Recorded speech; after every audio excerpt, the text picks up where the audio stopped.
Ka te hau ki te tonga. Kia mā kina kina ki uta, kia mā taratara ki tai. E hi ake ana te atakura, he tio, he huka, he hauhu, ti hei mauri ora.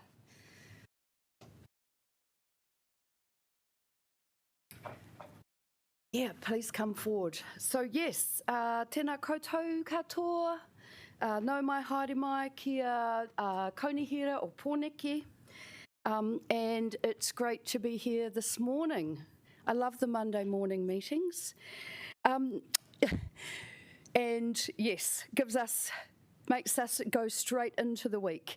So just an acknowledgement that we have Councillor Pam Colenso on Zoom, and also Councillor Rebecca Vergant. How do you say it? Sorry? Rebecca, how do you say your last name? She's got her. No sound?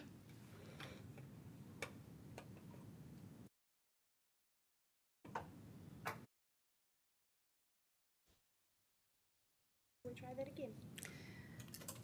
Rebecca, please can you just say hello and introduce yourself and with your last name? Welcome. Hi everyone. Can you hear me now? Yeah. Is it working? Oh, awesome. Hey, I'm Rebecca Vigance, Deputy Mayor in Carterton District Council, and I'm filling in for Jill Greathead today. Great. Kia ora, Rebecca, nice to meet you. Now, we'll just do a little bit of businessy stuff first. So can you please let myself or the Democracy Services team know if you intend to leave the meeting. Please note that the meeting is being live streamed, and we should be adjourning for morning tea or a break for those that need parking around about 10:30, or depending on where our conversation lands. Apologies this morning. So we have two apologies. That is from Councillor Greathead and from Councillor Elliott. Can I have a seconder, please? Great. Thank you, Councillor Steve from Upper Hutt, who seconded that. Items not on the agenda. Actually, oh, yes, we've got a vote. And sorry, because we haven't got our clickers, right. So can we please have a vote that we'll accept the apologies, please? Those in favour say aye. Anyone who wishes to abstain? All good? All good. Carried? Yeah. Great, that has been carried. Just before we go on to items not on the agenda, as we've had a last minute request, I would just like to make a few notes just to welcome you all. I just want to acknowledge that last time we were here, we were kind of on the tail end of our COVID lockdown, so we were all on Zoom. So I do want to say it's great to see some of you in person and you know, some not.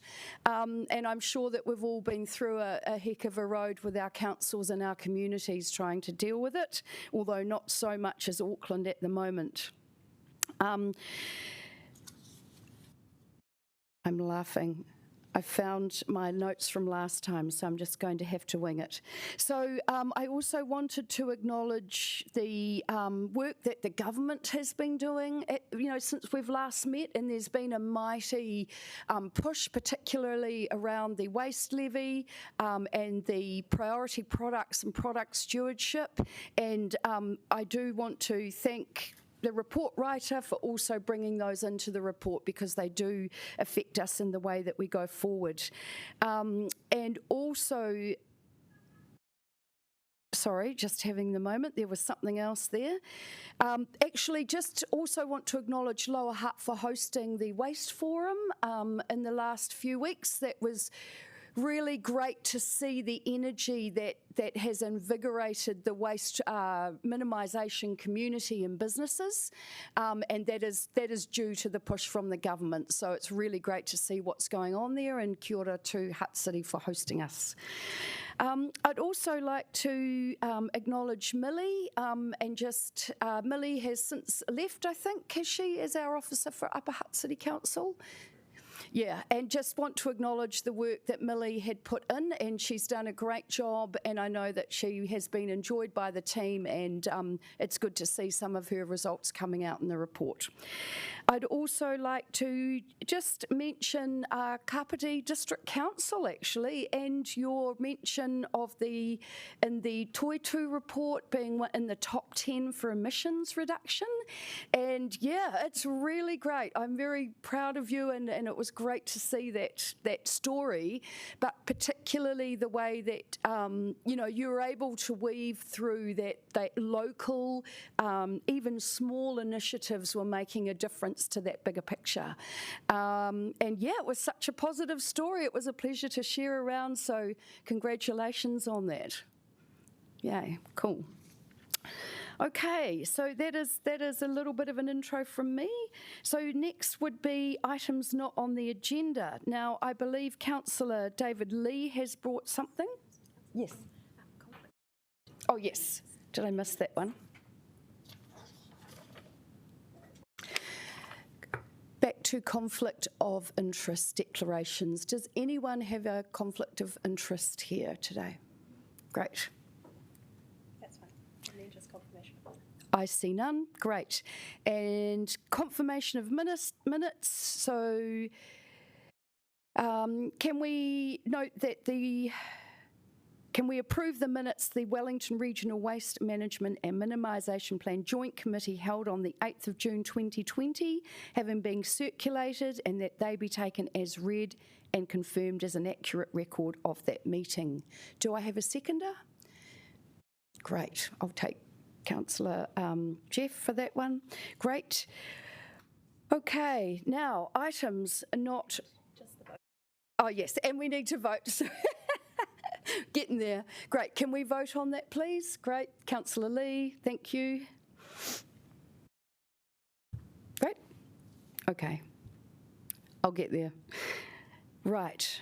Items not on the agenda. We have a request from Councillor Lee to put this on the agenda, that solar secondary sewage sludge drying facility and a report back. David, can I hand over to you? Do we need to take a vote on accepting that as an agenda item? I will look into it while you introduce. Okay, kia ora. Councillor Yes. Lee.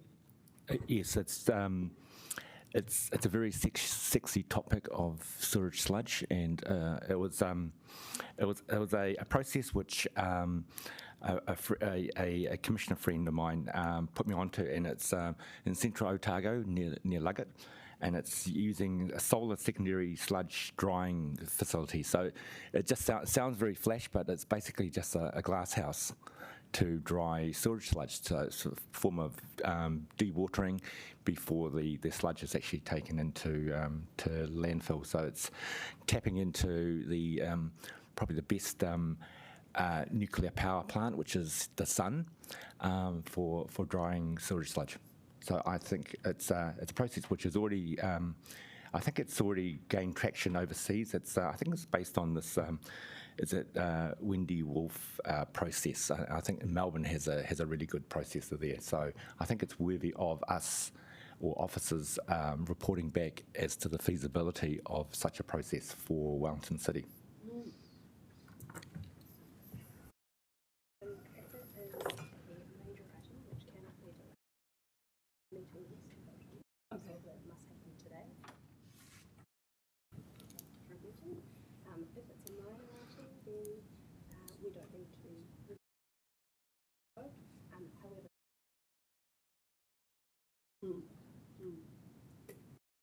Okay. So what you're saying is a committee, we can ask for that request for Councillor Lee to go through, but should we get officer advice on that? Because it is quite a major, could be quite a major item. So is the item that you want to bring the report to a future meeting or today? To the future meeting, because it's really asking officers to have a quick first look at it in terms of assessing whether it's viable for us to even investigate further.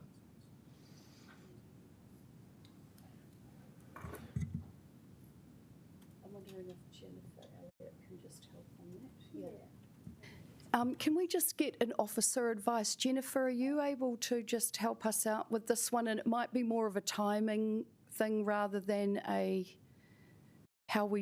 what we do with it.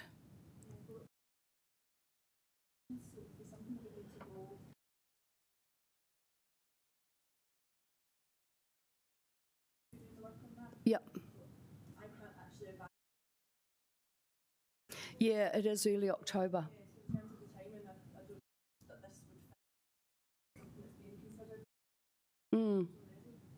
Madam Chair, I would suggest just an oral report back as to whether there is appetite or to actually look at it further. Great. I would suggest that how Wellington City Council is going to treat its sludge will be coming back to Council October the 6th. So we could bring a report back to this committee with that as part of it. How does that sound? Yes, sounds good. Great. Madam Chair. So do we need to take a vote on that coming back as an agenda item? I would say to be on the safe side. Okay, great. So we are going to take a vote that Councillor Lee's recommendation for the sewerage drying facility will come back to this committee as part of the whole paper, in an oral report.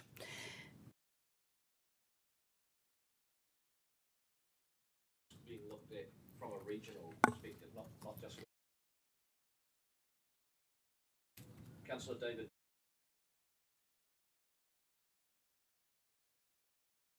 Wanting it to.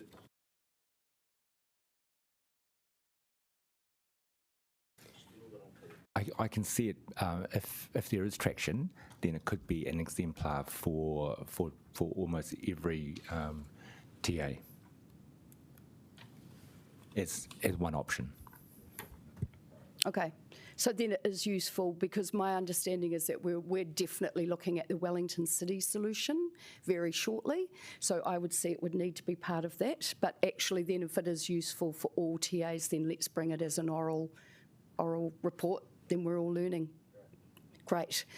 So shall we move, put in a recommendation? Get Hayley to bring that up and then we'll take a vote on that.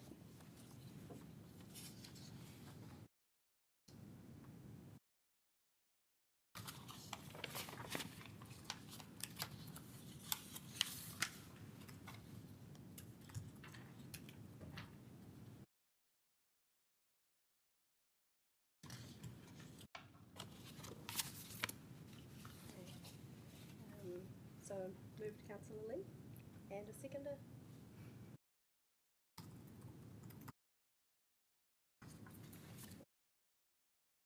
Great. So the recommendation is that a report on a sewerage drying facility to be on the agenda as an oral report at the next joint committee meeting. All in favour, please say aye. Anyone wishing to abstain? Any nays?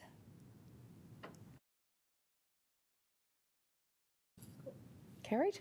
Great, and that has been carried. Thank you.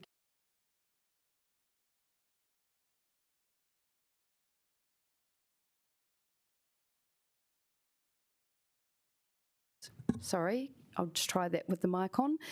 The next item is the Kāpiti Waste Minimisation Task Force recommendations on waste reductions targets. So I will now introduce the paper. Now, I can't really speak to this, so I'm going to ask that we have one of the Kāpiti team come and talk to us about. Thank you, that'd be great.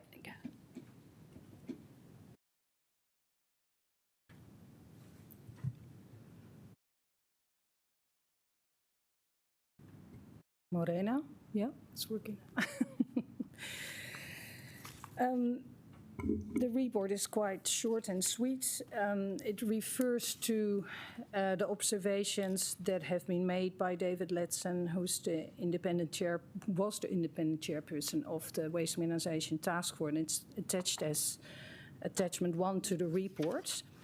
The Minimisation Task Force was established last year in May and reported back its final recommendations to Council in December.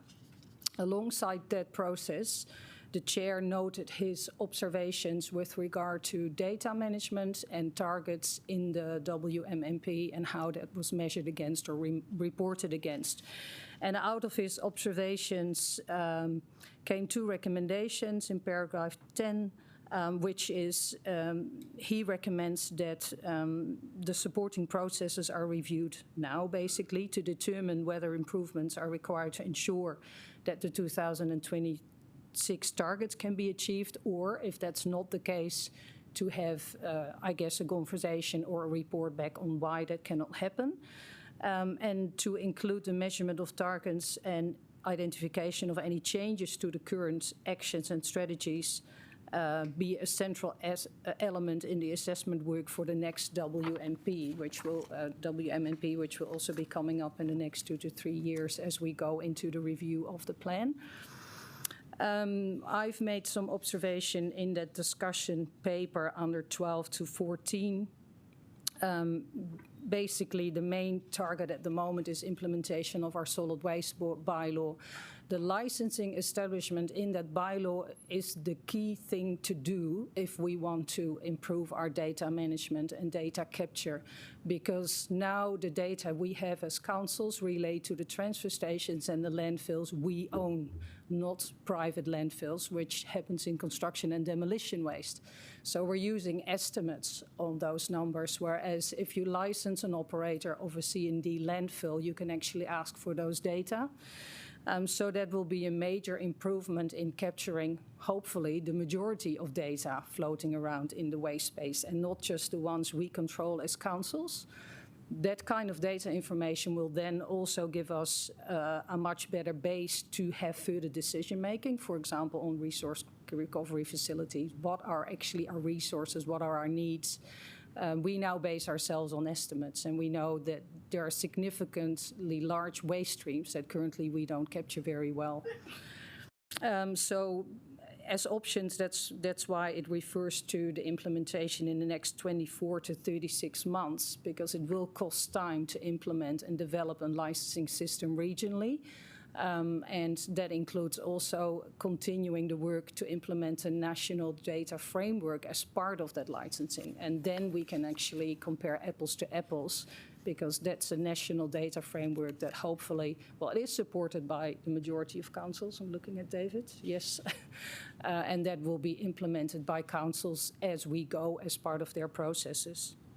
So the recommendation is to accept this report for advice and implement that in the next part of in the review of the WMP, because it will take us 2 to 3 years to do that implementation of that licensing alongside with the data framework. So we'll be way better set, I assume, in the next WMP to actually measure those targets more fully and completely.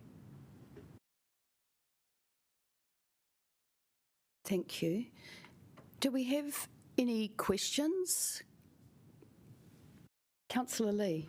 Oh, yes, thank you. Do you think the waste modelling data has changed because of COVID-19? Because in terms of behaviour change, do you think that has had an impact on some of the numbers and the data? My personal view would be no, because lockdown in New Zealand has been short and sharp, only 6 weeks really. And 6 weeks is never enough to establish behavior change. We know that from experience. So there is a little blip in tons to landfill for a while, and then everything opened again in level 3. In level 4, rubbish was still going to landfill, and in Kāpiti, part of that was recycling because OJ's was closed. And as soon as OJ's opened, that filtered out again back to recycling and rubbish. But you don't establish behavior or big changes in 6 weeks' time is very unlikely to happen. Oh, so it pretty much all levels out in the long run? Yes, it does. Over a year it will do. Okay, Yeah. Thank you.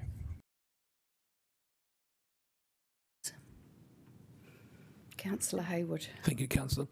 I guess, having read over this report, I affirm the point that as part of the the priority towards our regionalised plan for solid waste management and the bylaw reviews. That will help improve our data collection and analysis for us to be able to make evidence-based decisions.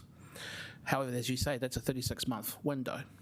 And I just wanted to see if there's any commentary on work that can be done collaboratively across the regions to at least get us some sense of data in addition to what we're doing now, or in a more coordinated fashion than what we're doing now that isn't perhaps related to our regular audits or legally required audits. I would say we are pretty structured, to be fair, in the region, because we do have transfer stations with weighbridge, landfills with weighbridges. So we're pretty good at measuring what we control, and we share those data among council. There's a report attached to this agenda that does exactly that. So it has aggregated data. We all provided it to the regional officers, put this report together. So it's aggregated most recent data based on last year.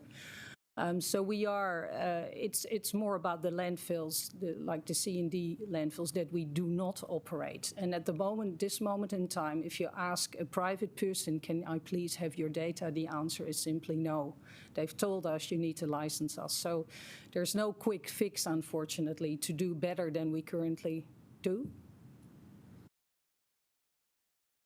Councillor Hayward. Thank you. So just following up on that comment, can you just confirm with me that in terms of our landfills, our stations, that we are, when we're doing sampling, that isn't part of our legal required audits, that's done in a consistent fashion so that we can see from a regional based perspective the nature of the data, because it would be pointless if a data point is taken at one point of the year and then a data point is taken at another point of the year at two different sites. It's not really giving us a regionally based perspective. Can you expand on that perhaps? Yes, so the Ministry for the Environment published the SWOP, what we call, it's basically an assessment tool which is used by all councils. So the methodology for doing a waste assessment is nationally consistent. Everybody uses the same model. And to be fair, New Zealand isn't that big. So we usually use the same two businesses that provide those waste assessment data.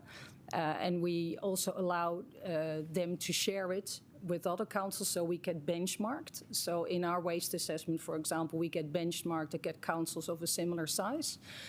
So it exists of doing sampling at the transfer station and a big sample of curbside recycling, usually across different areas of a town or a city. So you have representations of different types of population, if you wish, in different socio-economic circumstances. And those are all assessed together with the waste streams coming into the transfer station. So it tells you something about the recycling and rubbish at the curb, in-house, at a household level, and at the end disposal level, which is at the curb. So we all use the same framework. They're definitely comparable. Kia ora. Thank you, Councillor. One more sub. Thank you for raising the point about swaps and that they are legally, there's a prescribed, approach for that, which is regionally consistent. I'm talking about any assessments that aren't swaps that are done by councils individually, and whether or not councils could use, if they are, and others that these are consistent as well, or in some way made to help create a more fully resolved picture of assessment that's being done. I cannot really speak for other councils, but based on my own experience, we do swaps only every 3-4 years. In the beginning, we've actually done it a few years and nothing changes. You're spending a lot of money to basically, hardly find any behavior change between years. So you have to have quite significant gaps of 3 or 4 years.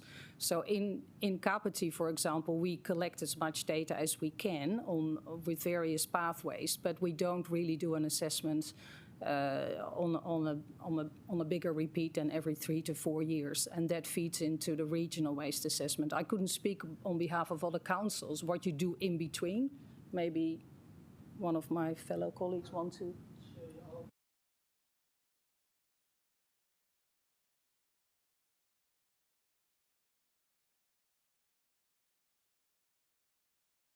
would you mind coming to the table or find a mic? Just because then our two team on Zoomy land can hear you. Yes, speaking for Porirua City Council, we did do a waste audit. Thanks, Steve. A waste audit in February this year, which was not strictly a swap auditable method, if you like, but followed the general swap process. So it was not necessarily an audit that can be submitted to the MFE as a swap, but as I say, followed that same methodology.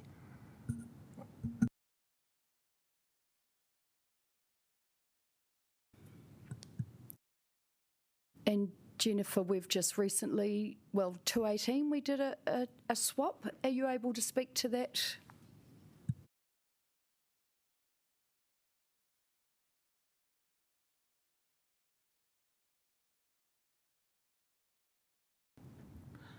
Yep, so our last swap was in November 2018, and similar to what Ninka said, we wouldn't really have an intention to do another set of sampling until our next swap, which would be likely in a few years' time.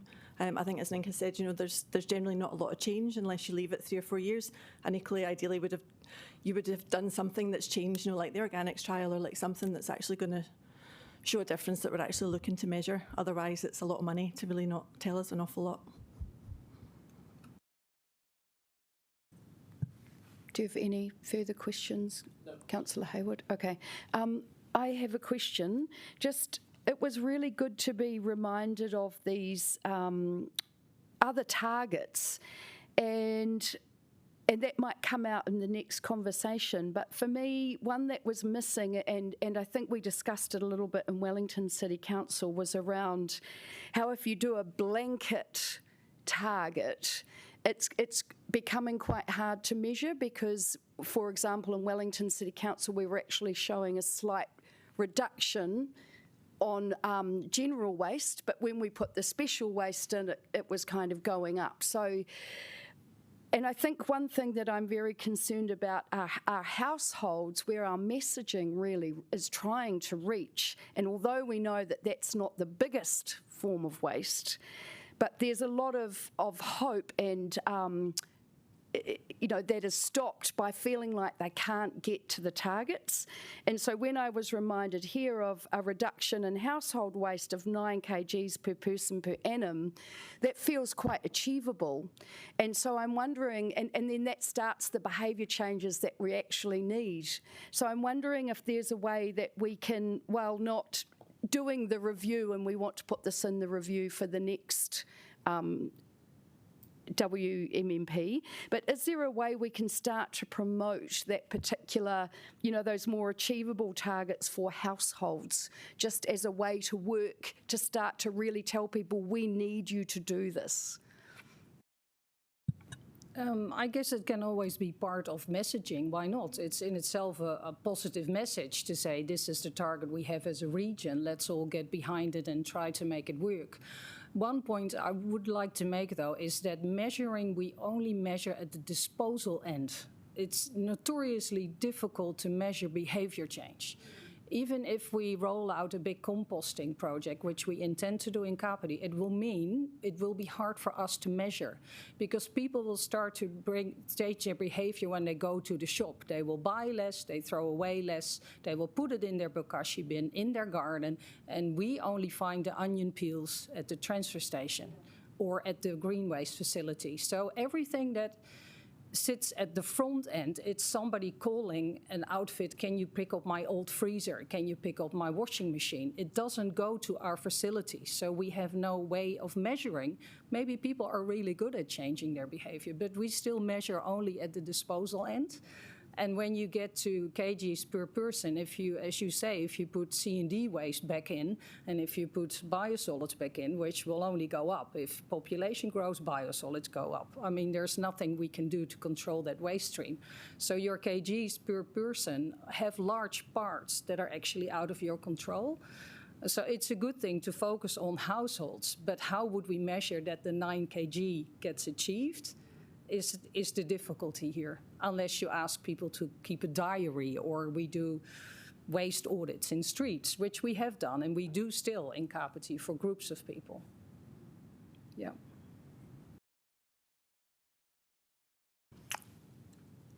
I am one of those geeks that's measuring. Councillor Lee. Yes, thank you, Madam Chair. Do you think it's crude, but do you think it's the financial incentives and disincentives is probably the best mechanism for effecting behaviour change? Based on my own experience of in waste, which is about 11 years now, the answer is yes. So it's a combination of providing information, being supportive, but also an actual incentive, a monetary incentive that was really highlighted by Law Food Hate Waste when it was highlighted on television. You're throwing away $644 or $650 a year that you don't eat and that you're putting in our landfill. That really hits home with people. And then they are really incentivized, like, I can do so much more with that money, and I can also save the planet. So you're making it easier for them to fall in line. And the second way to change behavior is basically by regulation, because plastic bags, nobody could live without them in New Zealand 3 years ago. Now people ask you, where's your bag, if you turn up at the supermarket. So, you know, once it's down, top down, and that's what we're doing a bit with our bylaw now as well. It's a good incentive to change behavior, is just regulate certain things. And a monetary incentive does work. Thank you. Yeah.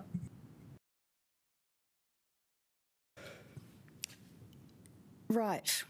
Thank you. There's a lot. And actually all the papers are so interlinked, you know, so yeah. So I'm wondering for this one, I have suggested an amendment which is just to make it more precise around making it part of the next review. That was just adding on to the existing one. But is there something we want to bring around promoting this 9 kgs a little bit more in our comms, that we would start to really put, help households toward that as an annual goal? David Lee, you can't really. I can't help, but yeah, I think it's quite good to translate the 9 kgs into something which people relate to. Again, it's about money. What does it actually mean per household, but what does it mean to a city? I mean, people think, oh, big deal, 9 kgs, you know, who cares? But if it equates to how much CO2 savings or liabilities for the council, because it is a CO2 liability. I mean, Wellington City has, a $2 million carbon liability for its landfill. So what does that equate? How does 9 kg per household equate to reducing that burden on your ratepayer or to the household? I don't know. I think it has to translate into something which is a monetary value. I don't know. In terms of messaging. Sounds good to me.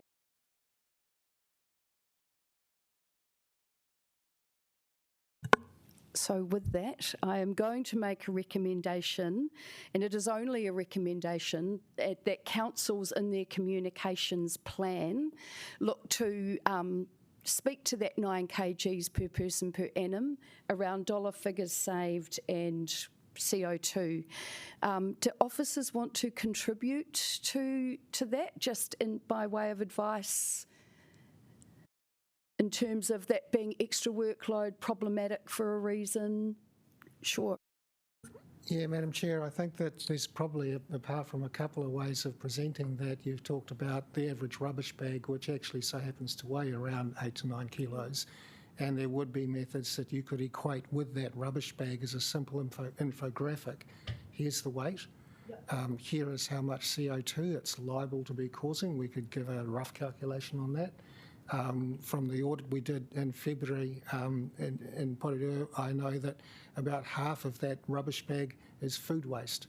There's a number of sort of elements that you could attach to a single simple representation of a rubbish bag that says, here's what it really represents, and I'm sure we could cook something up around that. haven't been so excited for ages. That's thank you, and our SWOT report revealed just that. So I think we've got that data easily accessible. Yeah. Yeah, we've got the data available, and Great. we're messaging anyway, so it would be easy enough to incorporate Great. messaging around that reduction. Great. Yep. I do Kia ora, think it needs to be Councillor Lee. around.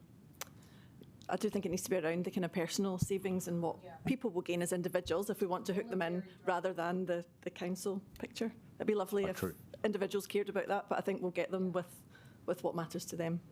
Yeah.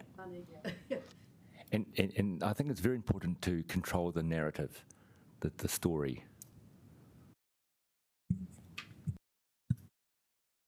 In what way are you suggesting? Oh, just telling the story beyond, let's all save 9 kgs a year. Spin it into a story. Why? I mean, what's the purpose? I mean, bigger picture, I don't know. I'm sure we've got really good comms people. We've got great spin comms people. The whole Yep. narrative. Great. Okay. That's exciting. Thank you, everyone, for that stimulating that conversation. I think that's a really great proactive way that we can keep communicating. So the recommendation that we will bring will be, so to recommend that, actually if you can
Are we ready to put these recommendations to the vote? Right, and we need a mover and a seconder. You'll move, Councillor Lee. So Councillor Lee will move. Can we have a seconder? Councillor Taylor. Great, and can we all vote? Those in favour say aye. Any abstaining? Any nays? Great. And that was carried unanimously.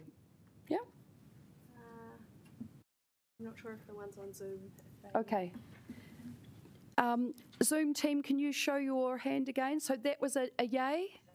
No, that is, we have no idea what the recommendation is. We can't see it or anything. Well, that would help. Okay. Our DM services team are emailing that through to you now. Oh, in the chat.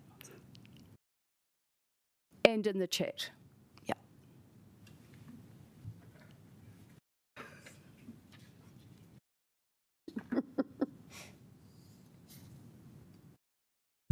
Two mics going.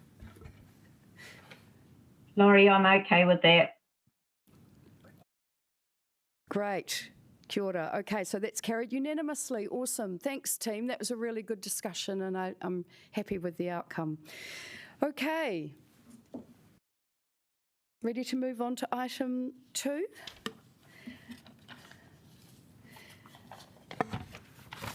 So we now introduce the report in item 2.2, which is the Waste Management Plan, the 3-year implementation update for 217 to 220. I will get officers to come and just speak to the report, or actually, David Down, you're going to speak to this for us or introduce it. But I just would like to acknowledge the work, and I can just see that there are lines in this report that represent so much work, you know, and we're just talking about them in a sentence. So I really do want to acknowledge the work of bringing the report, but also all the work that has gone in behind. So thank you to everybody for that. Okay, David, I'll hand over to you. Sure, kia ora koutou. Thank you, Madam Chair.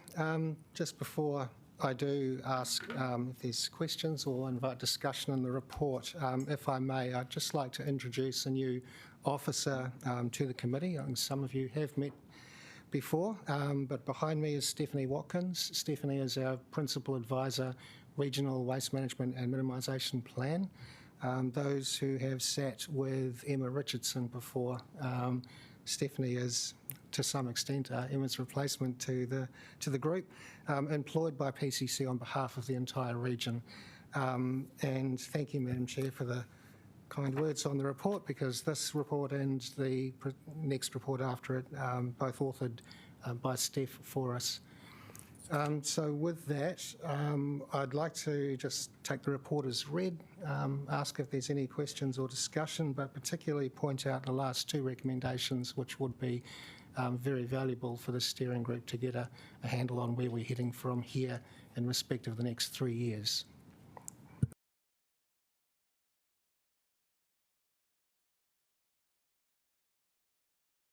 Great. Can I ask if we have any questions, please?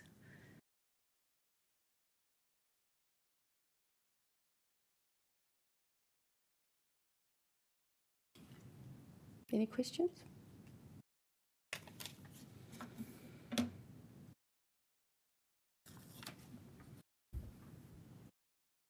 I have questions.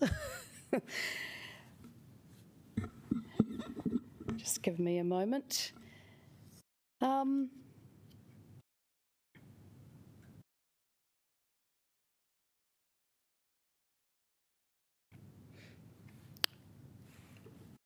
Yeah, just acknowledging the incredible amount of work that is in there, and just acknowledging that we now have Stephanie, and welcome, Stephanie, it's great to have you on the team. And I see in the paper prior, there's a bit of an outline of the workflow forward. But is it possible that this committee could see something like that formalised around the table, so that we can see a work plan flow and with timelines and, yeah. Yeah, so Madam Chair, the steering group's intention is that what we've delivered here is the very sort of broad approach for the next 3 years. We are going to be discussing, presenting a more, call it a higher granularity roadmap, which we would like to bring to the next committee meeting. So what we're looking for today is just your endorsement of the actions set out on page 20, 21 and 22. And from there, we'll be developing a more, as I say, a more highly detailed roadmap to bring to the next meeting. Awesome. That would be really useful. Thank you. In regard to the, I guess one question I have for this report, and acknowledging that we've done so much, but we're still answerable to our communities on the way that the graphs are tracking. And so how would we talk to our communities about why we're still tracking upwards when we have the goal to go down, and that is the intention, but we do need to be accountable for where we're at this time. How would you respond to that to enable us to respond to our communities? Okay, Madam Chair, the first thing is the graphs could actually be, if I understand the question correctly, the graphs can be presented a little more frequently if we wish. They're based on information that we're all collecting, if I can speak for Southern Landfill, Silverstream and Spicer Landfill, we're all collecting this information on a monthly basis anyway. I would probably not want to volunteer that we do them monthly. But they can be produced a little bit more frequently if that's helpful for the committee. That could be, for example, quarterly as part of the committee meeting cycle. In respect of the second thing you've said there, which is I understand that you're looking to be able to communicate or message out to the community why the trends are not what we're setting out to achieve. And I think that's a whole other big discussion all over again, which is probably wrapped up in an awful lot of things. As Nyanka advised, there's regulation, there's behavioural change, there is complications around measuring what's coming in. So we're measuring final point of disposal, but speaking for Spicer Landfill, for example, I know that some of the increase we had immediately following lockdown was actually a little bit of catch-up, but it was also a little bit of development-driven waste as well. I guess, and I'm just going to look at everybody else here, if I was going to be able to give you a steer, I could say, one, the graphs could be produced more frequently to get a more regular update. Two, it's just the complexity of what's involved in that trend going up. The other thing to be aware is that with our landfill, for example, we accept a great deal of waste from outside the region. It's almost 70%. So notwithstanding we are wanting to bring a regional picture to you, the fact of the matter is some of our waste coming to Spicer comes from outside the region, let alone our district. Yes. So that's that, yeah, I'm sorry, Madam Chair, that second point is a big question.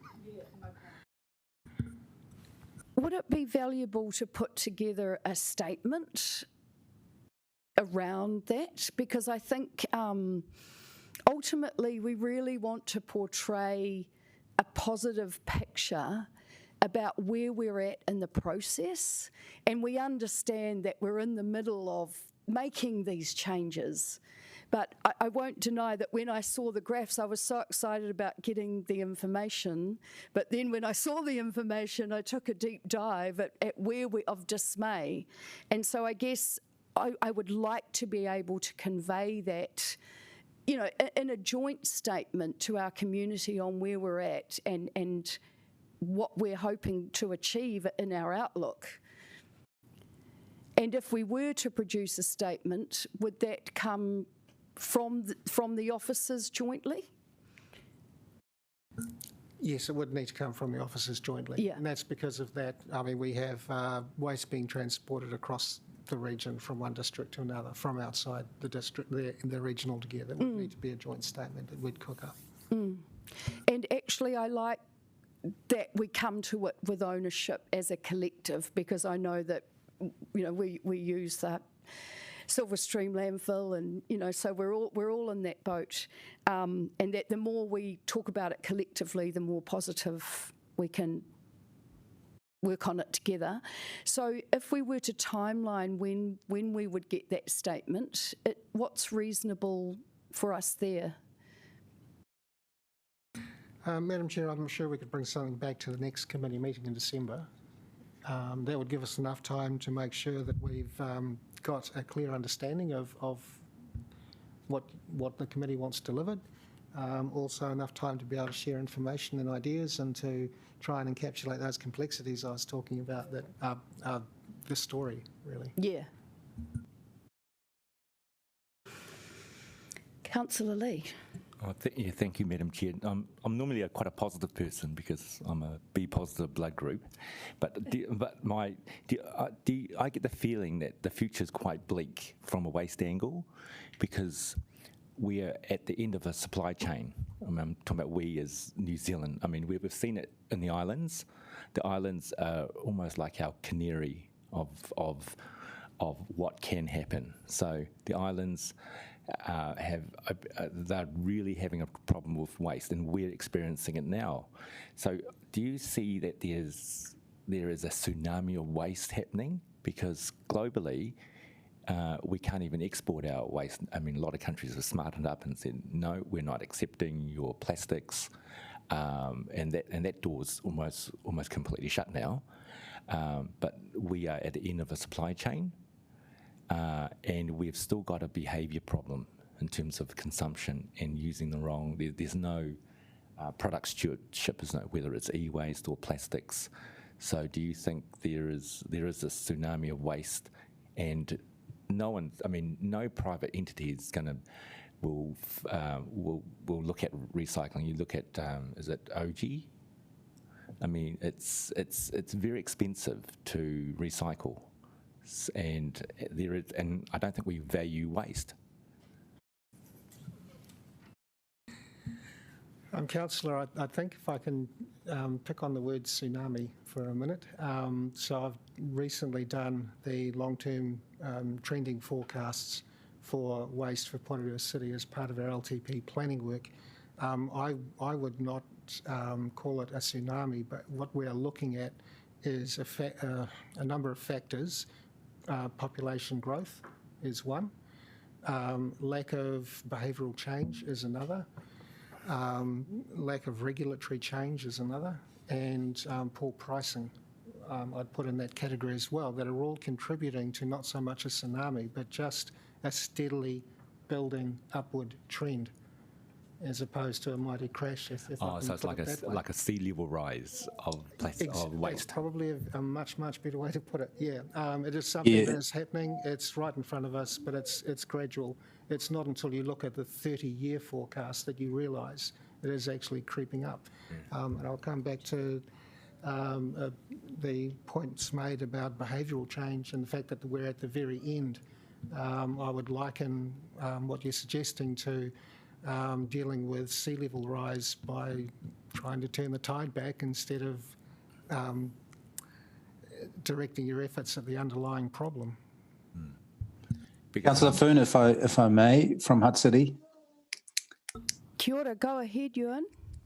Yes, hey, just on the increasing numbers in terms of the disposal, I wasn't at all surprised that this is what's happening. And as David has already explained, the increase in population, all these factors will contribute to those numbers going up. Now, the other thing we've got to just be cognizant of, that a number of things that the government has recently announced, be that product stewardship schemes and all those things, the increasing in waste levy, they're not in place yet. So the product stewardship schemes will take, between 1 and 3 years to put in place. The waste levy is not kicking in until 1st July next year, and then will increase over the next few years.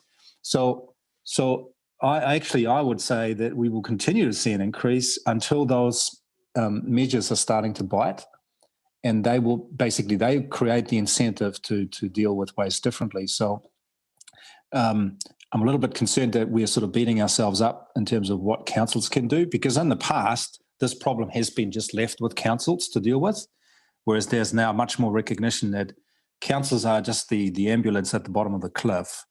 It's about how do we change some of these things up front. And some of the systems we have as councils put in place, be the recycling collection, they have a role to play, but they don't change the underlying drivers. Things like the waste levy and product stewardship schemes will. Ewan, would it be safe to say that we have a very easy option, which is, in terms of dealing with waste, which is put into a landfill? Well, that's the prevailing approach. I mean, if you look at some other jurisdictions, they have much different regulatory frameworks in place. I mean, be that a waste levy equivalent of ours in Europe is, basically 10 times higher than it is here. So it's not surprising that, landfilling is the way to go for some of that material, because it just doesn't have any other value. It's only when we start correcting some of those market distortions that we will see some of that trend changing. But it's crapping in our own nest, isn't it? Yes, and I would forecast that we're going to see a little bit more of that, and like some of those, as you've just mentioned, some of the plastic materials. Other jurisdictions are closing their borders to those materials. So yeah, we as New Zealand as a whole needs to think quite differently about waste going forward. But we sort of know what the answers are, but of course they're not currently cost effective. Otherwise, people would be doing them already. But things like the waste levy will contribute to changing that picture. Thank you, Ewan, for bringing that back into the conversation. David? Just to add to that as well, as we know, we're looking at climate change from a very long-term perspective now with the 2050 target for carbon reduction. Our long-term planning and local authority has traditionally been 10 years. Some of us are now extending to 20, and now we do our infrastructure strategy for 30. Of the 3 councils in the region which have a landfill, one of them is conceivably not even going to make it to 2050, and one of them is going to be close. So apart from the fact that, as Councillor Lee says, we're crapping in our own nest, if I want to put it that way, we won't be doing that forever either. So at some point in time, my message to our council the end of this month, when we talk about our asset management plans, is that unless we can make a fairly significant reduction in district waste output, and that's by a long way more than what the WMMP is, we're not even going to have a landfill in 2050. It'll be gone. Yes, and we all know how difficult it is to consent new landfills. They don't tend to be very popular neighbours. Yes, we have that solution in our place. Any other? So thank you, Ewan, for bringing that in. And I think if we come back to the statement, I think that is really important that we bring a unified statement. However, I do have a slight question around the timing. This particular paper hasn't gone to the media yet, and I think it's really important that we bring a joint statement, even if it's a holding statement, to the media if we are asked. Because if I am in the community, I would be asking why. And, once we dig down, we can explain all of these things. But I think we really need to be cognizant that we need to keep telling a story alongside these reports. So what is a realistic time frame to bring even a holding statement to this report so that we can go out to the media with that? Madam Chair, it would help the officers if you could give us an idea of when you think you might like to see this released to the media, and that way we can work towards that timeline to have that statement ready, and we could probably do it through one of our own internal communications team with statements from each of us blended. Yeah, I mean, we were looking at it in Wellington just to talk to our part, but it makes sense that this is a regional picture, and I think that we just need to be ready. So I was hoping for, my ideal would be this afternoon, but if you can give me a realistic timeline of a few days, then that would be, how does that sound? And really outlining what Ewan has put forward, that we are part of that big picture, and this is what we're working toward. I do also want to comment that while I fully appreciate that we are, as landfills, the bottom of the cliff, we are seeing a really big shift in how waste is being managed and resources reused throughout the country. Particularly Timaru, where they've managed a 63% diversion. And more recently, I've heard of a resource recovery centre, clearing 100,000 tonnes, basically. That's north. So, and I think we need to look that people actually want to do something different, but actually I understand there's got to be an economic driver with that, and maybe it is collectively still looking at our own, how we price our landfills and doing that in a unified way so that we can create the opportunity to take those resources somewhere else, which is coming up, which is what I'm trying to get to in the amendment that I'm looking to bring forward. So I also want to appreciate the work that goes into really trying to maintain this status with our landfills and the constant flow that's coming in. But there are some good things going on around the country, and with the government's help, I'm really looking forward to seeing those types of stories being able to be told in our region. So there are two things that have come to light. The reporting, so we're recommending that we bring a joint statement from the region to respond to the media within the next few days. We're asking for that statement to come back to the committee on how we're progressing forward and how we intend to get to the goals that and even what's realistic for the next 3 years. And we've also talked about bringing graphs more regularly without making work cumbersome, but how realistic is that for us to do easily to become to every quarter? The changes between quarters will be absolutely minimal. It's the same as waste assessment. So yeah, my preference is once a year, maybe twice a year if you want to have more media releases or updated on the Sort Waste website. Do we have a preference between 6 monthly and annually? Officers? Just backing up what KCDC has said, I can look at our graphs and I'll see spikes or troughs, and they're related to a single specific event. It might be a storm, it might be lockdown, but apart from that, I think maybe quarterly is not really going to tell you anything. Yeah. Annual is easy. 6 monthly can be done, but frankly, I think annually would be informative. Oh, great. Just been suggested that we take a break shortly, but let's just try and round this in. Councillor Lee? Yes, thank you, Madam Chair. Would it be valuable to actually see where we sit, in terms of our performance, whether compared to other regions or even best practice overseas? Where on the spectrum are we? Are we good, bad, or is it really ugly? We're ugly. You want an honest answer to that? No, I think being honest is good. Internationally, I wouldn't suggest we do.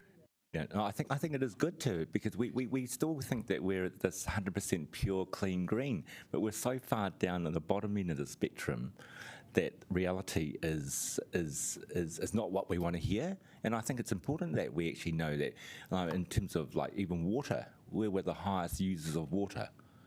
And in waste, again, we're probably the highest in the world in terms of curbside waste. But even breaking it down, how do we position ourselves, or where do we sit compared to, say, Auckland, Christchurch, Dunedin, and what are the real exemplars overseas? Because I think in terms of organic waste, I think South Korea is probably right up there. They introduced zero organic waste to landfill in 2005. And that's huge. I mean, we'll never get there. Even San Francisco is probably light years ahead of us. So I think it's quite good to know where we sit. It's probably not good news, though, but it is a little bit of a wake-up call. I can send you a graph of that now, if you like. Yes.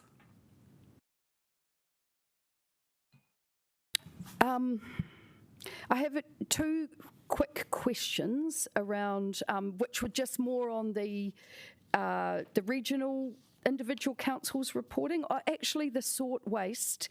Do we have any information on how many views that website's getting? How well it's doing?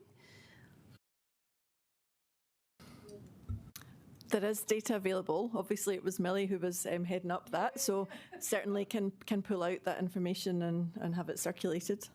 Yeah. Yeah, that would be great, Jen. And just in terms of, and then just what we're trying to get to, if we've got any targets around that as well. So there's work going on at the officer level at the moment, just around exactly what are the aims going forward now that it is a regional resource, exactly what do we want from it, what are we trying to achieve, who's the audience, and we've brought in comms teams and what have you from the councils to be having those discussions, and there's going to be something coming to the WMMP steering group for us to have a discussion fairly soon around what resources we need to keep it going and what format we want it to take. Great. So should we bring a light report to this council in for the next time? We can certainly give you an update on where it's at. Yep, an oral update. Yep, that would be great. I'm interested. It's a great resource, so I'm really keen to see that get out far and wide. Been enjoying it. Councillor Colenso has a quick question, and I promise I'm guiding us toward morning tea. Madam Chair, it's been answered. No worries. Thank you. Okay, and then I have one more quick question for the Wairarapa. It was amazing going to see your new optical sorter. Do you think that's had any influence on, better recycling numbers, waste reduction? Has that helped anything at all?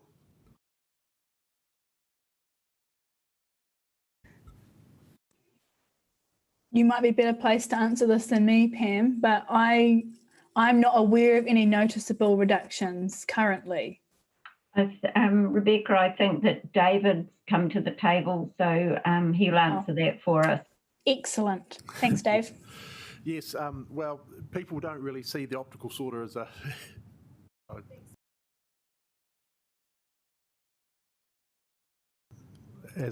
there we go, as a key part of the system. The benefits of the optical sorter is we can get better quality with our waste, so that we can accept more of the plastic materials coming in. We've had benefits in the last year with the changing of our recycling operation to a wheelie bin, and that has resulted in an increased use of or increased tonnages of recycling. So I see those issues behind the scenes on how we process that waste has not been the key. It just helps us secure better value for that. But it's how we pick it up and how we get the messages out there to recycle. And is there so saying getting better value, is there a financial incentive there? Has that been helpful? Perhaps not financial. With the restrictions that China's put on waste, to actually be able to sell recycling, it needs to be very clean and sorted.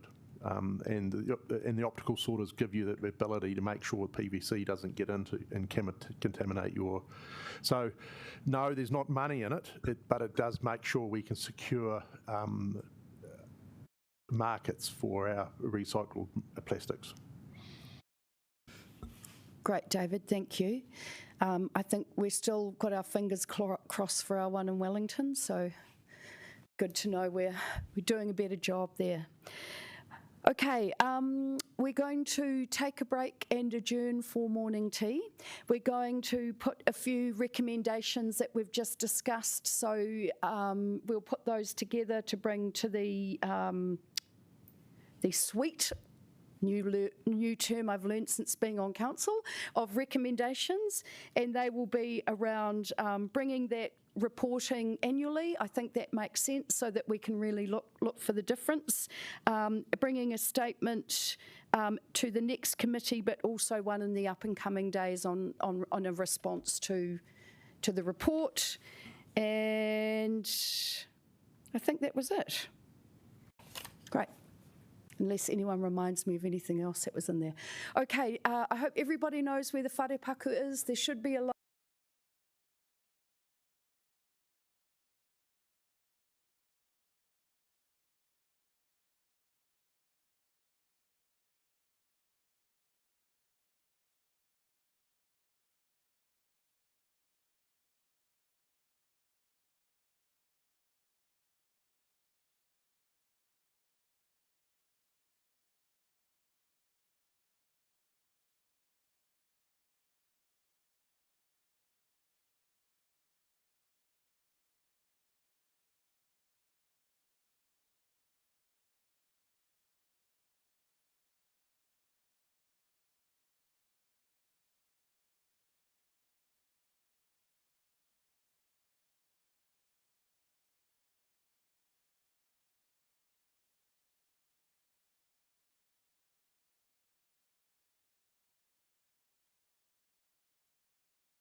So that was a great little discussion that we've just had. Now, Heidi's put up some recommendations, so 3 recommendations that which we'll vote on all together at the end, but those recommendations were the outcome of the discussion that we just had.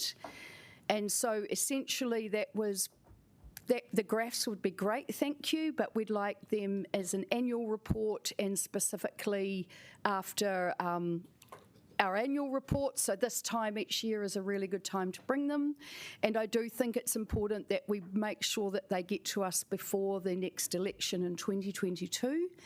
I particularly am keen to be answerable, so there'll be no pressure from me.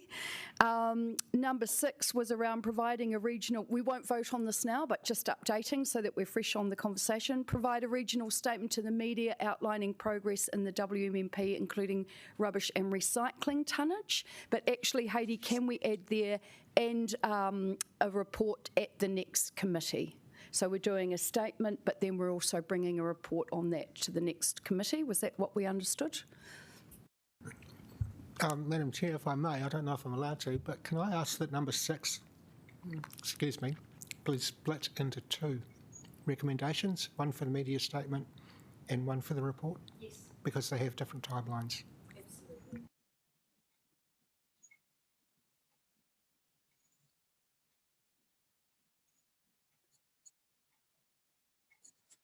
Just a clarifying question from Hutt City Council, if that's okay.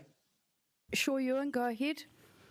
Just with regard to the recommendation around each council update results on WMP progress annually, do you foresee that as separate reports from each council or basically a repeat of the report that Stephanie pulled together, which is a combined report that incorporates all the council's updates?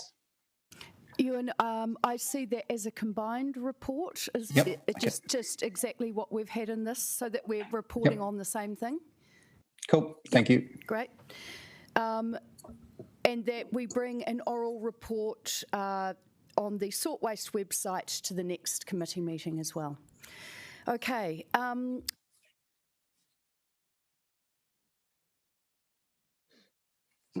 Are there any further questions on the report itself? Then I'll go into the amendments. Jennifer. Sorry, I was just going to ask for some clarification around point 7.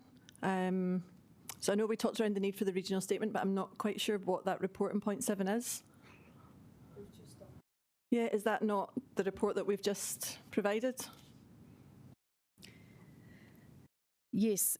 That so it was a statement. So what we were going to provide for so I don't know if we're doubling up here, but are we comfortable we can get a statement in the next couple of days to go alongside the report?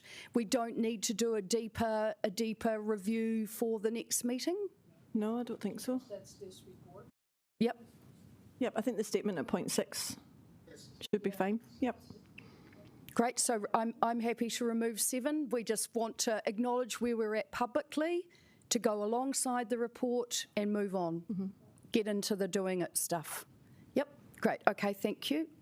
Great, thank you for the clarification. Everyone clear on those 3 recommendations? Great. Okay, were there any further questions from any of the councillors on the report as it came to us? Okay, I see no more questions, so I'm going to, last night I put forward, and I just want to acknowledge I apologise for the lateness, and the intention was to be no surprises, and just to give us a bit of time to think about it before we got to the table today, and they were proposed for discussion. So what I was proposing, what I am proposing in amendments, and I had said that we look at reprioritisation of the resource recovery network to number 3. So I would like to spark some, maybe the officers could give some feedback on that, but can I just pull back a little bit? I think what I'm really asking for is that we look for a business case to look to either upgrade, refresh, renew, or do the best that we can on our resource recovery network. And that could be anything in between the ultimate vision and what we see happening as a region, down to what short-term improvements we could make to enable more resource recovery and also improve sales or what have you. So really there are two things there. Do we want to reprioritise the resource recovery network and get it up to number 3 so that it works with number 1 and 2? And or does it look more like, if we were to pursue it, recognising that it does fit with the criteria that the government's moving forward with at the moment, that we look to just develop the business cases along with our program of work? Yeah, Madam Chair, the reprioritisation, firstly, has been very, very briefly discussed this morning, KCDC, WCC, and also Hutt City, and without bringing Wairarapa into it at this stage, we have generally felt that this is an important thing to be doing and agree with it. This backs up what we've been saying about putting too much emphasis on what happens at the end of the process rather than sort of not at the beginning necessarily, but somewhere in between, being resource recovery. So Officer's very, very early view is that we would agree with the recommendation. And if you were to agree that we reprioritise, what process would you like to undertake? Do you want to do some background research and bring a paper to council, to this committee on that, or are you happy to take the vote now and just let's get on with it?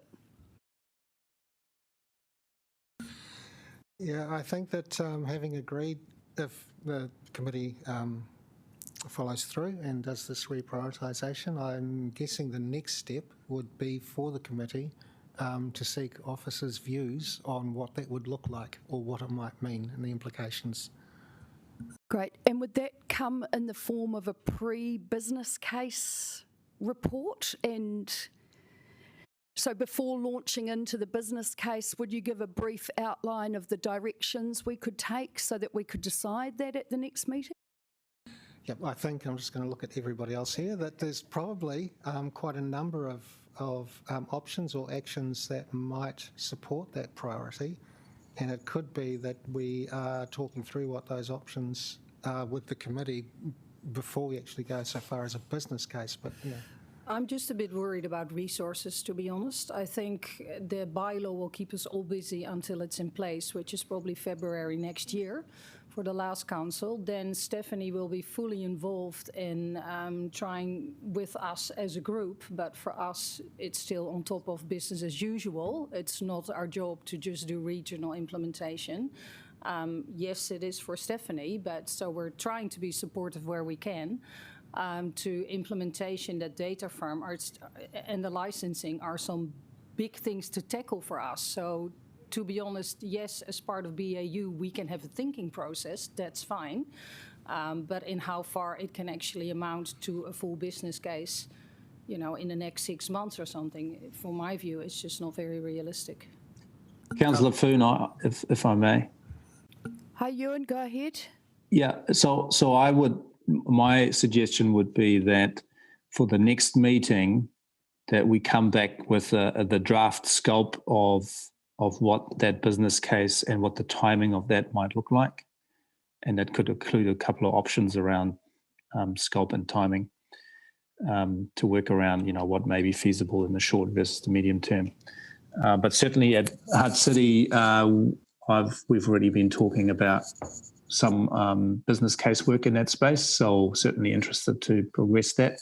But I don't want to necessarily assume that every other council in the region is in the same position, but I think we should be in a position in the next 3 months to at least have a draft scope agreed on what we might actually look at doing. Exciting. Okay, so just around resource, and I guess we're all in the same position with the LTP, and trying to get this lined up. So really that's, and I know that that's progressing. So one of the amendments was, and I don't know, our lovely DM team might be able to tell us this, is there a way we can have, I guess, if we went ahead with the scoping of what this might look like, which may equal what does that mean resourcing-wise, would we have time to get that into our LTP? Madam Chair, if we're talking about the next 3 months, we're talking about December. By then, I know for sure Porirua City Council will have had its consultation document prepared and ready to go out, I think, that it's probably too late. And if we're looking for a concrete action to go into an LTP, it's more likely to be the 2024 LTP. Sorry, David, just that last sentence again. Likely to be the 2024 LTP, unless it is a very late entry. I'll be dead by then. Hopefully not. I'll retract that statement. Of funding, is there any other mechanism to seek resources to support the work on this? Well, the levy does go up next year, so we can be hopeful that part of that will land with TAs, at least a percentage of it. But that would be next year, July. So we would probably be looking at trying to resource it within our levy budgets rather than bring it to a council now. This LTP is going to be short and sharp for most of us. We've basically been told, don't come ask for too much money. We've got COVID to deal with to recover from lower rates increases and all these things. It's just going to be difficult to prioritize something like this for us to bring it forward. And that would be my own perspective in Kāpiti. So I would be happy to consider if we have more levy money, it makes it easier for us to actually spend that on waste minimisation. It's ring-fenced from our own operational budgets. Yeah, just reflecting that we've also been told that you have a funding envelope. You shall not break it, deal with it. And also thinking about the likely timing for the waste levy increase, our first refund payment on the current proposal timeline would be the first quarter of next financial year. Having said that, that's only the $10 increase, then another 10, then another 20, then another 10. And if you were trying to time everything in a way that makes sense, you would say, well, the 2024 LTP is the one where you've got the ability to suddenly put a whole lot of new funding into something, whatever that might be, and look towards doing that. Yeah, so it gives you basically 2.5 years, which sounds like a long period of time, to one, in the first instance, agree the scope of what might such a regional business case look like, then actually do it, and then come out with recommendations. And it may well include, okay, well, let's do some sort of regional bid that can go then into the WMF, the Waste Minimisation Fund at MFE before the next LTP, so that you already have some indication of, what you might be able to put into the next LTP.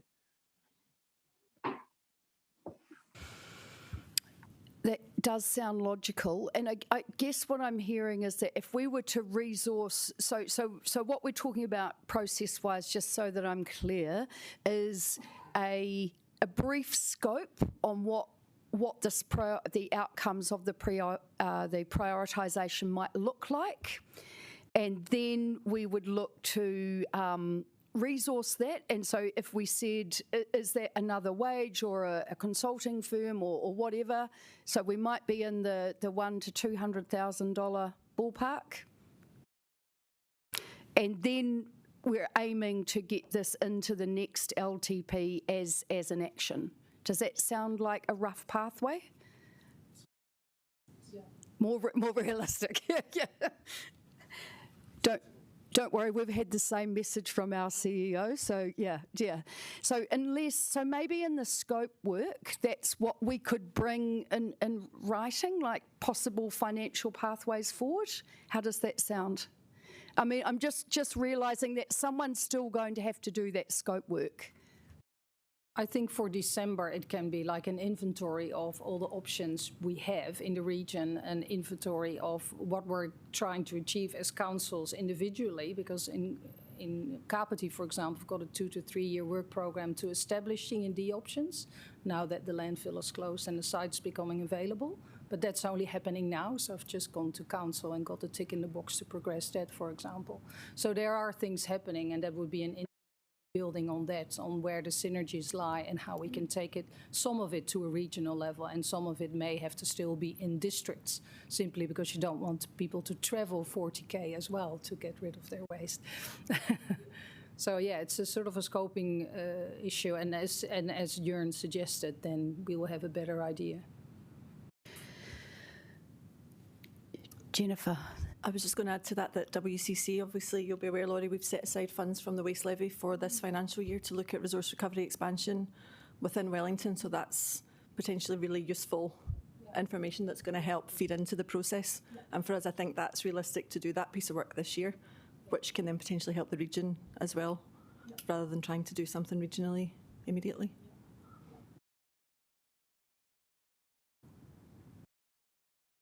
Okay, so we're happy to go ahead with I'll put a recommendation that we will reprioritise. That's what I'm hearing from officers, that you would welcome, and we can put that to the vote. But then, and that we will work. We'll get the wording for this, and we'll do a scoping exercise to come to the next committee meeting. But just to clarify, we won't need anything ahead of the next LTP at this stage, because we're all sensing that nothing, no big think projects are going to be taken on at the moment. Yep. Okay, great.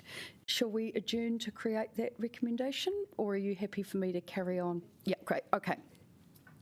So that moves us into the next recommendations that I did put forward last night. And so they were around reporting, and I think we might have actually covered a little bit of this off. But one, I am recommending that each council report on their carbon emissions individually from waste. Now, once again, I'm not sure where everybody is at with that. So what would that, can any officers speak to what that would look like for them, please? Yeah, with respect to landfills, Madam Chair, we can report on our carbon emissions quite easily. We're required to track it in high detail for our ETS requirements anyway. The two-part would be landfill. Part two would be all of the emissions involved in the likes of street collections, recycling collections, that sort of thing. That is not necessarily tracked with any accuracy, although I have attempted it for Porirua City. I'm not sure how KCDC might be able to do it. We report on our own council-related waste every year, because we're CMARS certified and are the leading council when it comes to emissions reduction. But for district-wide emissions reduction connected to waste, we are part of the regional report that's done every 4 years. And to do that to do it district-wide would be a bit more difficult for us. But we do measure, we license our collectors, so we do know what their waste streams are. So in that sense, you could do a calculation, I suppose. But I do feel, to be honest, that it doesn't really sit with this group. We have a carbon and energy manager at the council that does all the reporting on CO2 emissions, and waste is one of them, but by far not the biggest one, because that's transport and energy.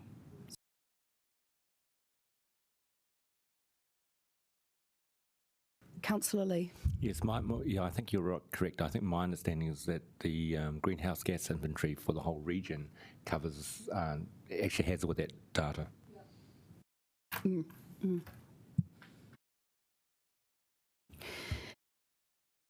I'm hearing that, but it is still possible to report emissions next to our landfills from each council, because we need to do that for ETS.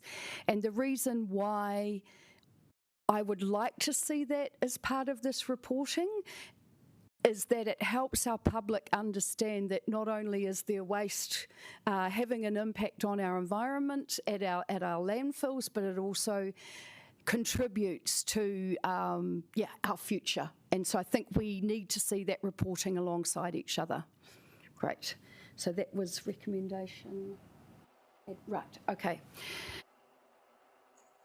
The next recommendation, which was around reporting, we've already started to discuss this morning. And I think the intention behind this is not to make work I'm very cognizant that everything you ask for creates more work. But what I was looking for was an opportunity to tell a positive story and incite collaborations with our community, if you like. And one of the favourite reports that we do at WCC really helps. So this is in our annual report last year. Reports that we took nearly 20,000 tonnes diverted from the landfill. And I think this doesn't capture our recycling, which is around 11,000 tonnes, but it's really talking to all the other things that we're doing, like the metals, like, food waste, everything else, and capturing that. And I guess what I would love to see in the future is that we do have partnerships with other organisations that are diverting, and how can we all start capturing that data and singing from the same song sheet that we are working together to divert waste. So it looks like we do this anyway at Wellington City Council, so it would just be a different way of reporting it. But how does that sit for other councils if we were look to tell that as part of our storytelling in the future when we're reporting to the waste minimisation plan? Madam Chair, so we measure those as our KPIs on a regular basis for SPICER. So that's diversion, in other words, what is not going there, and that includes recycling, green waste, metals, material going through trash pallets, that sort of thing. So we can do that. Jörn, can I assume the same is possible at Silverstream? It is possible for some items, but they're not very significant. So metal and things like whiteware. So we have that data, which in light of, say, the recycling volumes are relatively small. But yeah, principally, at least at that location, it's feasible. What we, of course, don't capture is anything that doesn't even go past that transfer station, like, metal going directly to Macaulay's or other sources, which is where the licensing scheme comes in. For Kāpiti, that's the same. So at 2 transfer stations, we do measure tires that come in, or a fridge, or metal that people bring in, but most of it doesn't pass into our transfer station. Often it goes direct either to Porua, sometimes even to Wellington. There are metals recyclers that pick up from the curbside in Kāpiti. So yeah, they're small numbers, really. So I don't know in how far it would represent much, because there's more that's not captured than that's actually captured in those data. And can I ask David, in respect of Wairarapa, whether this is an achievable?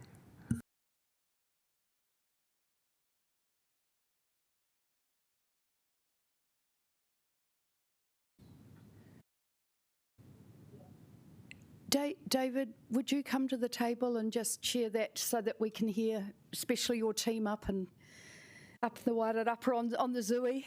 Yes, we do record all our tonnages of metal. Jen, do you want to speak to that at all? So I think the same. We are capturing details of what's coming in and going off, for diversion on site, but there's so much of it that is elsewhere. And equally, at the moment, all the materials that pass through the tip shop, there's a piece of work that we're starting to look at that, because really there's so much comes in and goes out. We don't have good tonnage data on that. So yeah, I think there's areas where we can report, but it's probably fairly minor tonnages. I'm not really sure how good a story it's going to tell, given that there's so much miscapture that we're not going to have data on. could almost tell the wrong story, if you know what I mean, because it's not going to reflect the full picture. There's no easy way to reflect the full picture at the moment. I guess as a councillor, I really like telling this story because it actually enables me to say we've got 20 tonnes that we're not that we are diverting, and then we do have 100 tonnes going to landfill, but it's a really good way, and to me it speaks to but this is what we can do and this is what we are doing. So, but that's personal. I like it. Do councillors have any thoughts on how they'd respond to this data, having this data? Yeah, I think it's all good information to have for your comms people to be able to tell a good story like that you're managing to divert this stuff, because there's a great deal of interest, especially among young people, in these sorts of things. So you don't want to create a whole lot of work for officers gathering data, but if it's available, it's useful for us to have. For me, the other, slightly off topic, but another way to look at this, as well as diverting stuff and looking after the environment, is to tell the story that one our officers raised before, that our landfills have a limited lifespan. That's something that's not highlighted very much, in that it costs millions and millions of dollars to re-establish new ones. And I think if we were telling that story to our ratepayers, that in tandem with our story about diverting waste and what we can do in that space, and by doing this we can put off establishing another landfill for another 5 years or another 10 years, that's a very worthwhile thing to say, and talking about financial incentives.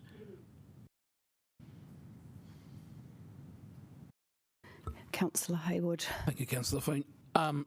I don't disagree with anything that Councillor Edwards has just raised, and I understand the intention of trying to give as much information as possible. As I mentioned earlier on in the questioning, is just the concern I have about, for respective councils to make evidence-based decisions, they need to have some idea of accurate data. The concern I have is that, because at the moment, irrespective of whatever work's going to be happening with regards to a consistent system across the region that we've been working on as a priority, at the moment, our major data points are from the landfills themselves, which doesn't tell a full picture. So yes, we could tell more information, but then we could also equally be accused of deliberately misinforming the public because we knew that this information was not entirely accurate. So there are caveats to these things, and so I think it's really careful about trying to ascribe a narrative to a data set that isn't truly representative of what the situation is. So while if there's documentation or material that's already been produced by respective councils that can then be incorporated into the region-wide report, then I have no objection to that at all. That's not doubling up on work. The data is already there and so forth. But we should just be mindful of the caveats that are attached to making those judgments. There is some. Councillor Edwards makes a good point though, and I think this is where I want to end my my whakaaro on this. We already do have some information at hand that is reliable, and for that, in terms of landfill, it is a sobering report to hear from David about the Porirua, the Broken Hill situation. It will not be. It's part of a wider narrative that we're having across the entire country. So that is definitely important information that we can start to build a narrative about and start to change in terms of our. The work already being done by councils around education and improving behaviour. So that's where I put my whakaaro on that. Thank you.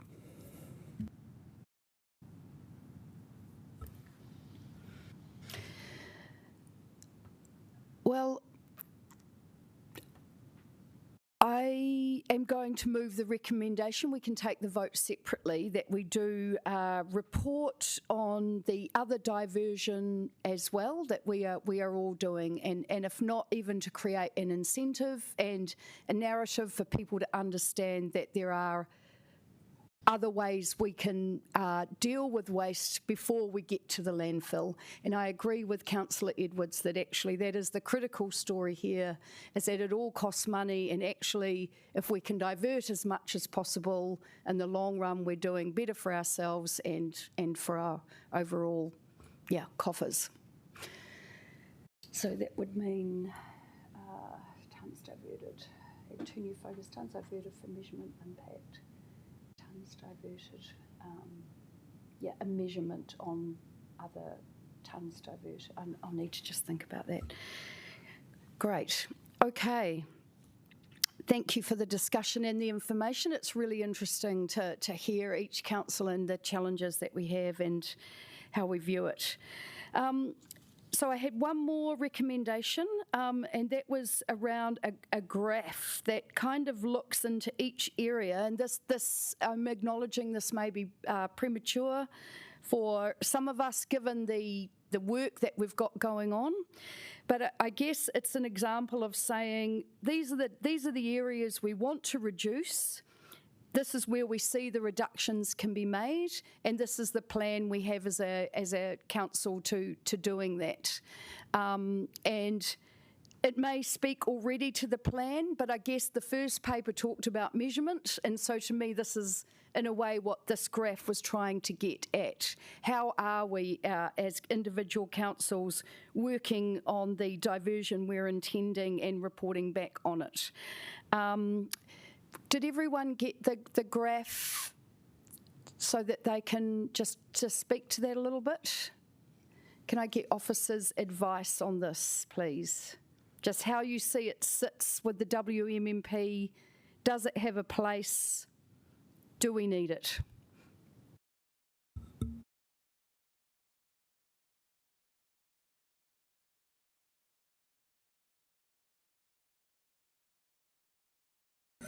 Sorry. Yeah, I'm just Everyone needs to buy you a drink after this, I reckon. nice. Just one initial comment is that I do understand what the graph is trying to say. The only comment, first comment is some of the data series represented on the graph are data metrics that we want to see reducing. Some of them are ones that we want to see increasing. It's always a little problematic to try and represent those on the same graph and the way it's presented. I'm not saying we don't want to see that data. It's just I think that graph could cause a little bit of an issue where some of those things are going up and some are going down. And also just for clarity, with respect to the two graphs that have been presented for the implementation plan, the suggestion here is that these graphs could be presented in this next level of granularity. Okay, that's what we're looking for. Yep.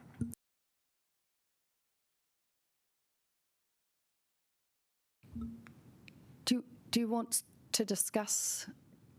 I'm just conscious. So shall we adjourn and then we can work on the recommendations?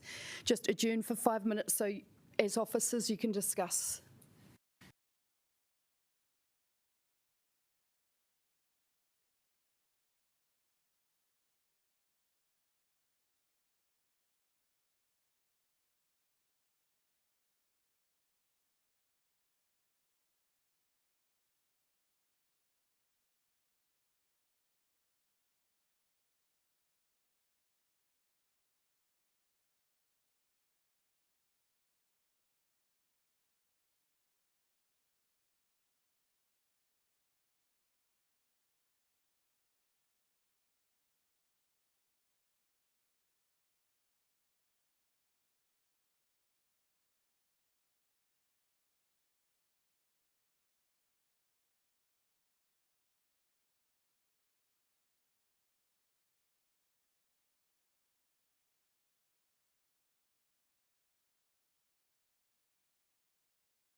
Great.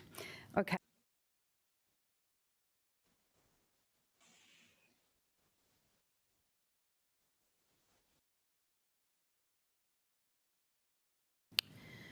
So Hades got the recommendations up on the screen. Can we make sure our team on Zoom can see the recommendations?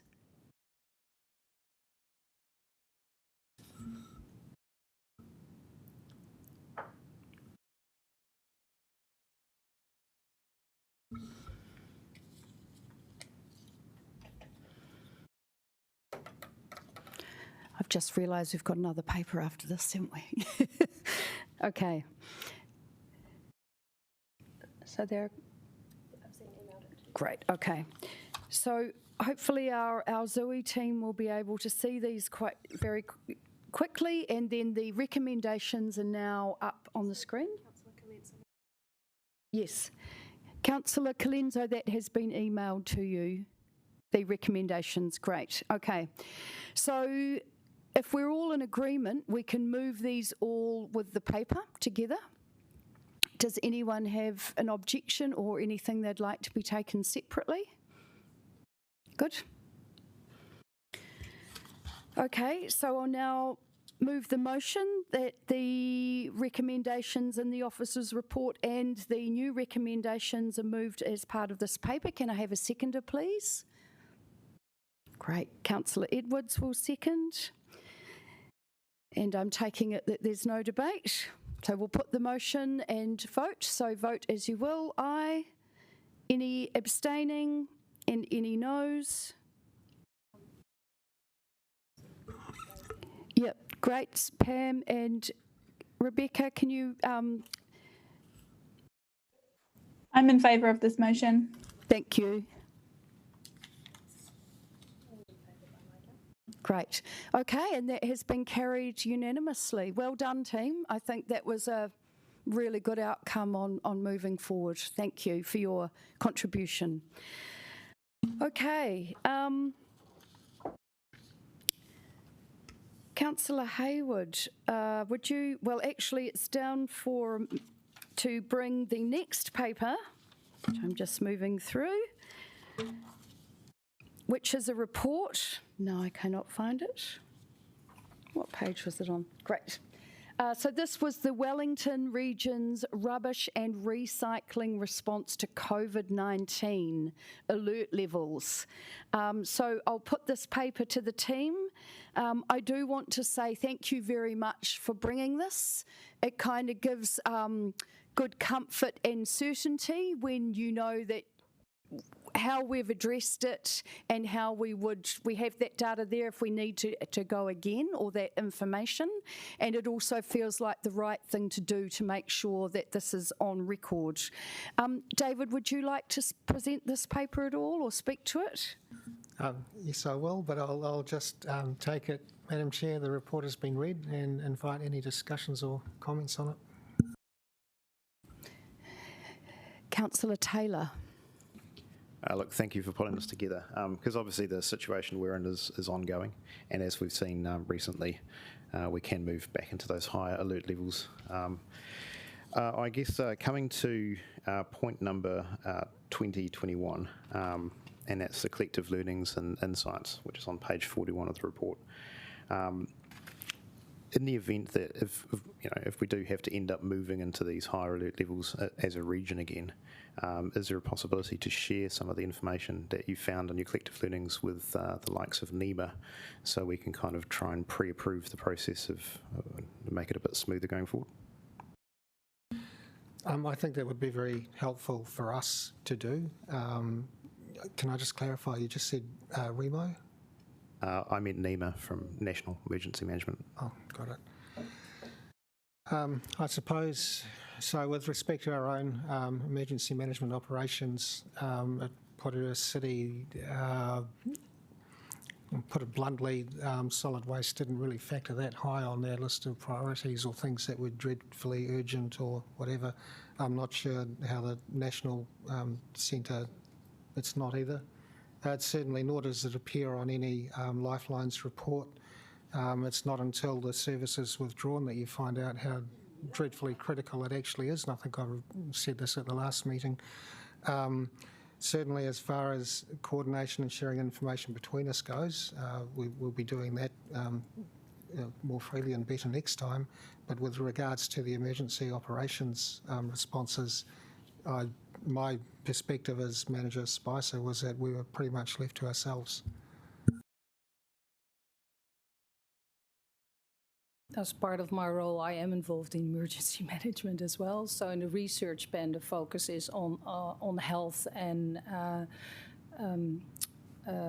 social support, basically. And the lifelines are water and roading.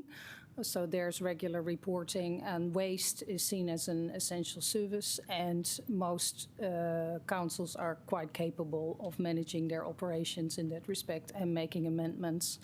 But for the next time, yes, it would be good if we at least coordinated the opening dates of our landfills and transfer stations again, and I'm sure that we will. Great, that's good to hear. Councillor Edwards. Just a question for my understanding, with OJI moving to an optical sorter, does that mean it is more likely that a recycling centre can continue if there was another lockdown, in that you won't have, I'm presuming, you won't have workers needing to stand close to each other on a conveyor belt kind of system? David, the optical sorter does not remove the need to have people actually on the line, though, does it, on the conveyors? No, you still need people, but in the Wairarapa we put a second sorter optical sensor in, and that did allow one person to come off the... So what the optical sorter does is enable you to automatically sort the plastic or divert it into the correct container. It doesn't always work, so therefore you need staff to do that.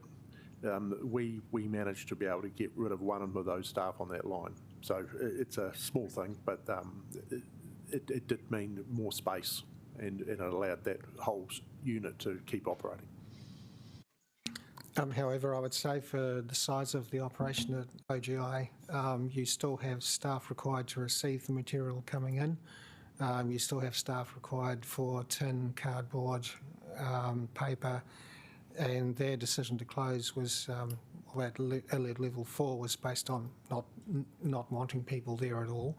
I'm not sure how they might operate under alert level 3, but then if you are reducing the number of staff so that they're spaced out on the conveyors, then you are also reducing the capacity of the plant itself, which then leaves you with a problem of whose recycling are they going to take on what particular day.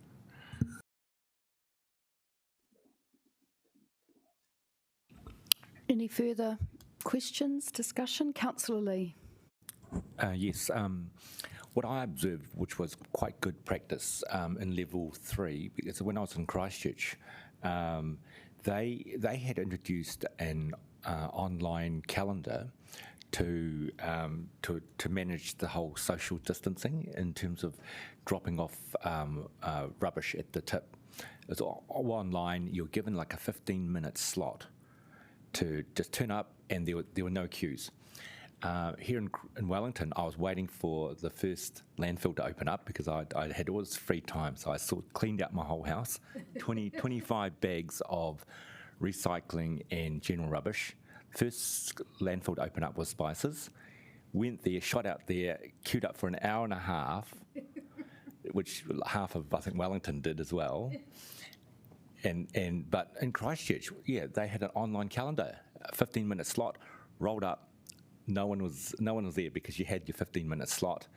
I was in and out within my 15-minute slot, and I think that's a very clever system which we could use, and it's automated. It uses artificial intelligence, which is what a lot of companies do for booking appointments. In my opinion. There were two issues causing the queuing at Spicer. One is just the number of people who had built up, as I did myself, yeah. The other issue was the continued closure of Silverstream and Southern, so we had a bit of a double whammy there. And then, of course, we had to reduce the number of spaces available to pull into the refuse pit by half. in order to maintain that distancing. I think I will have a look at how Christchurch worked, a 15-minute slot. But frankly, if you divide an 8-hour day into 15 minutes, you're turning an awful lot of people away, I guess, but I'd like to have a look at it. Yes, because in my own experience, I booked my 15-minute slot and then I wanted to go back again, but then there wasn't any slot for at least a week. But I mean, that's okay because then I had certainty.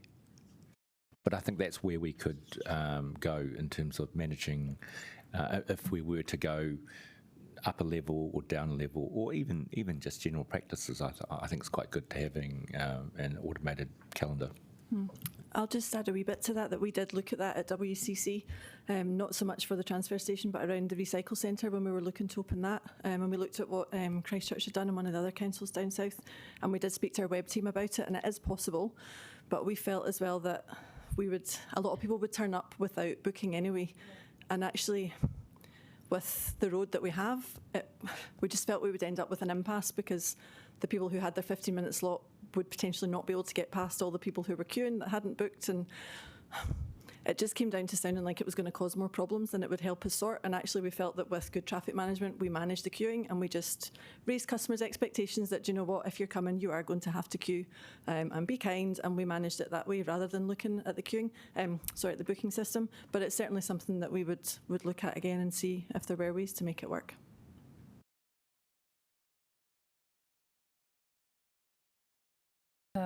Yes, we did the same in Kāpiti, and mostly because of the traffic management, it wouldn't work. Otahanga is a busy route and queuing is just plain dangerous because of all the bends. So we did a lot of communication before reopening the recycling station. Big red letters, expect queues, expect to wait. If you did a cleanup, please, consider letting it sit in your trailer for another 2 weeks and then come out, space yourselves out because you will be in the queue. And you'll be wasting your time and creating a hazard on our roads. And that has worked. People have spaced it out, so we didn't encounter many troubles.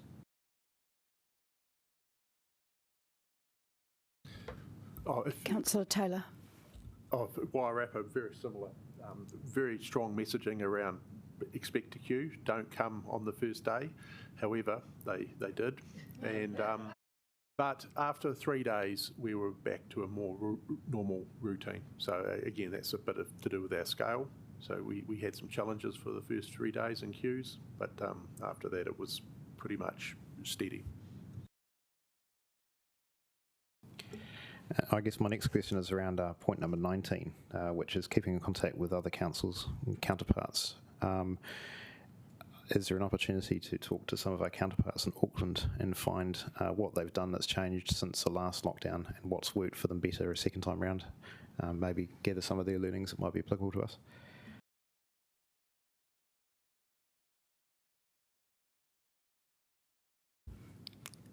Good suggestion, Councillor Taylor, that's great. And I would just like to acknowledge how huge it was for our waste teams to have to go through the lockdown operation and just change everything up, and especially around comms and communication. And funnily enough, the chair's notes from last time talk about, I never quite got how many inquiries we had, but I know it was over 3,000 on recycling. So even dealing with that amount of traffic and trying to communicate to people what was going on, it was huge for our team to deal with. So probably because we'd never had to do that before, so it's good to hear through this report that everyone does have that as a possibility going forward, and it won't be so foreign, and there'll be some good stuff we can take forward. But good to have it on record, so thank you all for pulling that together for us. Great. So we'll move the motion being the recommendations in the office report, which is to just receive the information, note Wellington Region's response to the changing COVID-19 alert levels, and note the collective learnings and insights that regional officers will consider should the Wellington Region revert to higher alert levels again. Great. Kia ora, thank you. That's seconded by Councillor Taylor. Great, so we'll put that to the vote. All those in favour say aye. Great, yay. That's a unanimous carry. And now I will invite you all to stand for our Karakia, which is on the screen in front of you.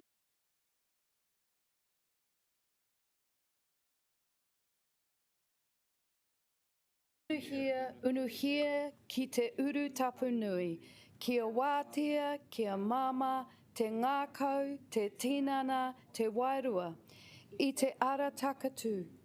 Koia e rā I rongo, whakaaria, aki ki runga, kia wātea, ai rā, kua wātea. Great. Thank you so much, everybody. And I know that some of us will be going for some kai down at, is it the Long Bar, Haiti? So I don't even know where that is, but I'm happy as long as we're supporting a local business. So maybe all those that are coming, just give me a nod and we'll